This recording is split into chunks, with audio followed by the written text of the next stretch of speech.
संत तुकाराम महाराज गाथा अभंग क्रमांक 78। अभंग क्रमांक 78। नेने गाणे कंठ नाही हा सुस्वर, घालू तुझ भार पांडुरंगा। नेने राग वेळ काळ घात मात, तुझे पायी चित्त ठेवी देवा। तुका मने मज चाड नाही जना, तुझ नारायणा वाचू निया। म्हणजेच या अभंगामध्ये सांगतात की बघा, नेने गाणे कंठ नाही हा सुस्वर, घालू तुझ भार पांडुरंगा।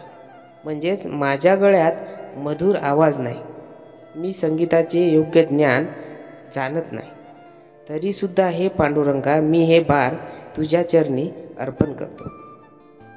यामध्ये संत तुकाराम महाराज सांगतात की त्यांच्याकडे गाण्याचे शास्त्र शुद्ध नाही, ज्ञान नाही, त्याचा आवाज गोड किंवा सुस्वर नाही, परंतु त्यांचे भक्तिभाव मात्र शुद्ध आणि निर्मळ आहे। ते भगवान पांडुरंगाकडे प्रार्थना करतात की त्यांच्या भक्तीला स्वीकारावे। उदाहरणार्थ, जसे एखादा बालक आईला गाणे गातो, त्यातील स्वर कदाचित योग्य नसतील, पण त्या बालकाचा प्रेमभाव अधिक महत्त्वाचा असतो। नंबर 2, नेने राग वेळ काळ घात मात, तुझे पायी चित्त ठेवी देवा। म्हणजेच मला योग्य राग ताल किंवा वेळेची जाण नाही, तरी मी माझे मन तुझ्या चरणी अर्पण करतो हे देवा। म्हणजेच यामध्ये संत तुकाराम महाराज सांगतात की गाणे, नृत्य किंवा अन्य कोणतेही शास्त्रशुद्ध कौशल्य त्यांच्या ध्यानाचा भाग नाही। त्यांचे साधे निष्कपट मन फक्त पांडुरंगाच्या चरणी एकाग्र आहे।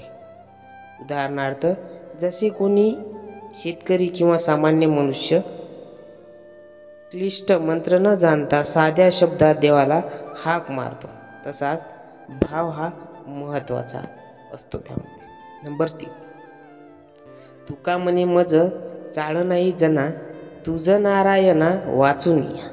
म्हणजेच संत तुकाराम महाराज म्हणतात, माझी लोकांमध्ये कोणतीही प्रतिष्ठा किंवा प्रसिद्धी नाही, पण मला त्याची काळजीही नाही, कारण मला फक्त तुझी म्हणजेच नारायणाची भक्ती महत्त्वाची वाटते। म्हणजे येथे संत तुकाराम महाराज म्हणतात की अहंकार मुक्त भक्तीचे दर्शन घडवतात। त्यांना लोकांची प्रशंसा किंवा निंदा याची पर्वा नाही, त्यांचा सर्व ध्यानभाव केवळ भगवंताच्या चरणी केंद्रित आहे। उदाहरण बघा, जसे एखादी आई आपल्या बाळासाठी काहीही करण्यास तयार असते, तसेच संत तुकाराम महाराज पांडुरंगावर निस्सीम प्रेम करतात हे त्याच्यावरून सिद्ध होते।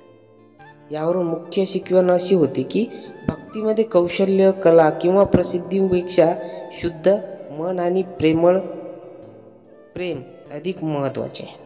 देवाकडे आपण आपल्या ज्ञानासह आपुलतेसह जरी गेलो, तरी त्याला फक्त आपला भक्तिभावच महत्त्वाचा वाटतो। सत्यभक्ती करणाऱ्याला लोकांची टीका किंवा कौतुक यांची पर्वा नसते, त्यांचे सर्वस्व भगवंताच्या चरणी समर्पित असते।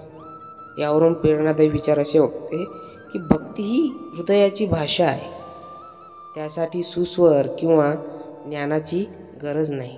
प्रामाणिक आणि निष्कपट भक्तीमुळेच भगवंत प्रसन्न होतो। तर मित्रांनो, रामकृष्ण हरी।